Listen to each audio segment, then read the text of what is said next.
In the name of Allah, the most merciful and the most beneficent. Hello everyone, welcome to Mathematics Basic to Advanced level. In this lecture, I will solve Pakistan Public Service Mission 2011 Punjab University Test MCQs, that is center of group of quaternion Q8 is of order.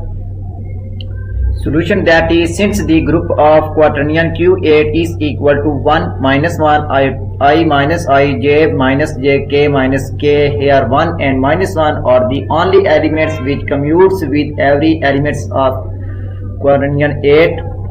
Therefore, order of quaternion 8 is equal to 1 and minus 1, which is the required solution. If you like my lecture, then please subscribe, share, like and press bell icon for latest update on my YouTube channel. Thanks for watching my YouTube lecture. Okay, Allah Hafiz.